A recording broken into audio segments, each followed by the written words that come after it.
Ciao amici e amiche del segno dei pesci e benvenuti, io sono Angela e questo è Exoteric World ed è così che mi trovate sui social. Questo è l'oroscopo settimanale dal 20 al 26 aprile. Prima di iniziare vi ricordo che è una lettura generica, prendete solo ciò che vi risuona, se volete potete integrarla col vostro ascendente per avere più informazioni. In descrizione trovate le recensioni dei mazzi usati, i link per acquistarli, i link alle playlist per conoscere il significato delle carte della Sibilla Lenormand e della Sibilla italiana. Vi invito a iscrivervi e abbonarvi al mio canale per sostenere il mio lavoro. Vi ringrazio moltissimo se lo farete o lo avete già fatto. E adesso partiamo con la lettura. Andiamo a vedere innanzitutto come andrà la vostra settimana, quindi le energie principali, poi vedremo i segni zodiacali da attenzionare, l'amore, le relazioni, il lavoro e le finanze. Allora, troviamo subito all'inizio questo bellissimo Giglio che ci porta una bella energia, spesso legata proprio alla primavera, alle belle giornate, a qualche evento felice, soddisfazioni e anche al riequilibrio e risoluzione soprattutto di alcune cose che magari ci trasciniamo da un po' di tempo. Di equilibrio di situazioni compromesse può anche essere perché magari ci dà l'opportunità di pacificazione e di serenità. Troviamo al centro questo serpente. Può essere negativa come carta nel senso perché è legata a situazioni ingannevoli, alla falsità oppure persone che non sono tanto sincere e oneste nei nostri confronti o invidia, gelosia.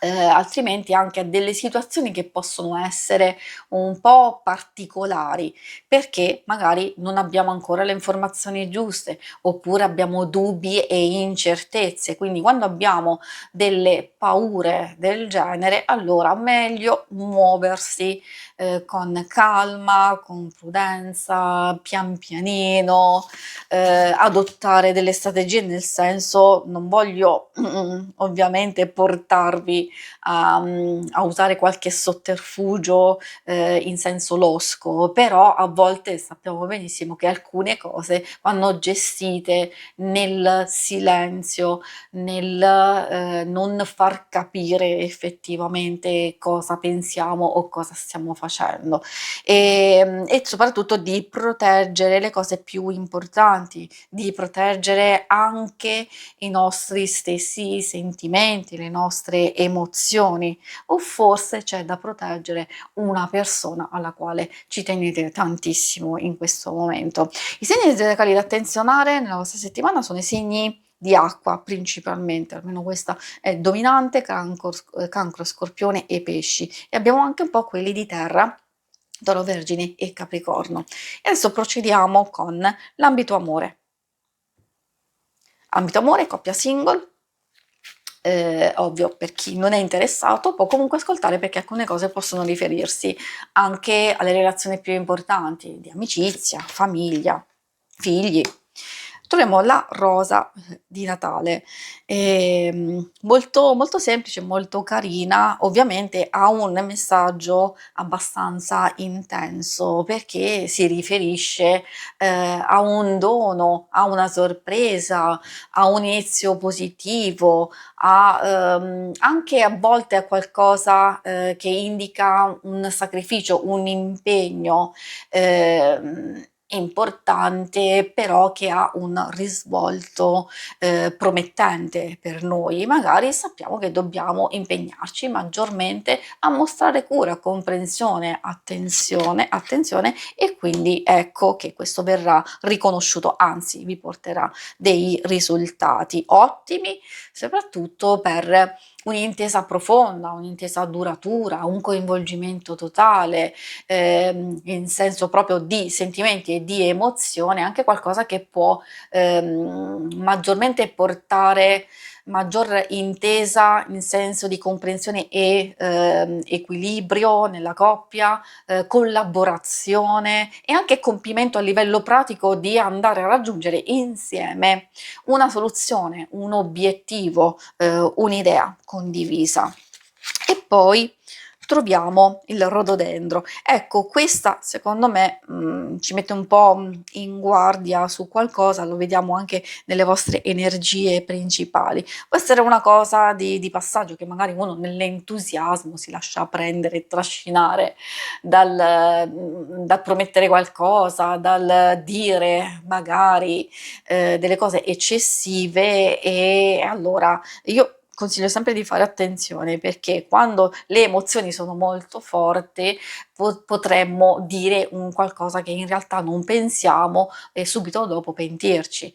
Invece magari ci sono delle cose che ci aspettiamo e non vengono esaudite, e quindi lì è un'altra cosa, diciamo, un po' diversa, abbastanza complessa, però è giusto per farvi capire comunque di valutare, cioè se desiderate una cosa non tenetevi tutto dentro, chiedete, siate chiari, proprio sicuri e precisi. Se magari vi viene promesso un qualcosa, allora smorzate anche voi questa promessa, assicuratevi insomma che fili tutto liscio, oppure soprattutto di smorzare i toni. Questo vale anche ovviamente nelle relazioni più importanti, ma anche per i singoli, perché queste possono parlare di sia ritrovare un'intesa in rapporti di amicizia e di famiglia in senso lato, magari nonostante ci sia ancora qualche difficoltà, però pian pianino si cerca di procedere nel verso giusto. Quello che può non andare per il verso giusto è magari se ci sono vecchie situazioni ancora in corso, quell'amicizia speciale, quella precedente relazione, che quelle cose che non si concludono quasi mai, a volte può succedere, e possono portare un po' di turbolenza.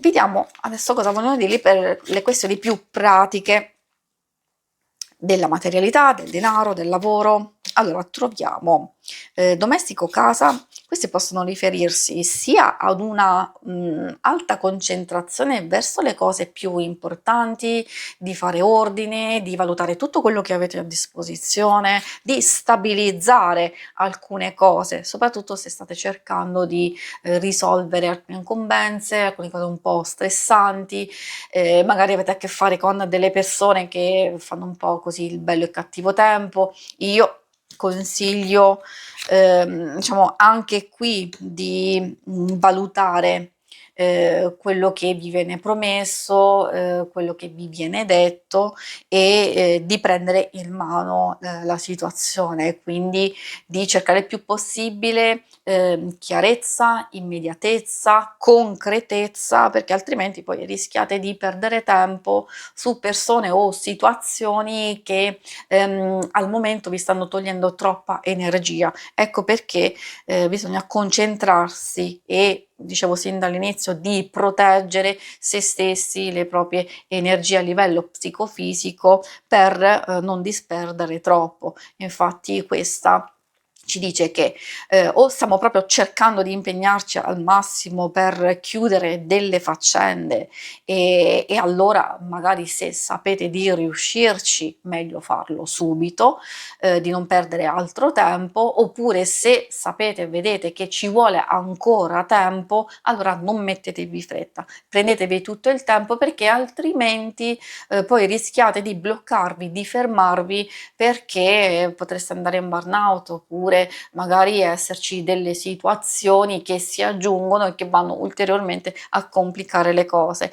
Magari c'è una profonda trasformazione, questo lo dico per chi vuole fare grandi cambiamenti e per chi è alla ricerca, dove vi state concentrando, state verificando, studiando e valutando, perché al momento non ci sono cose che vi soddisfano, non state ottenendo risultati, allora direi che questo è il momento giusto proprio sulla concentrazione dei vostri desideri, su quello che volete ottenere, e poi mettere in moto questo cambiamento, questo rinnovamento anche della vostra stessa ricerca, ovviamente. Si conclude qui la lettura, vi ringrazio per avermi seguita. Se volete, in alto a destra trovate il logo per iscrivervi al canale, mentre in basso trovate le schermate per vedere il vostro oroscopo mensile e lunare quindicennale. Alla prossima, vi auguro una buona settimana, ciao!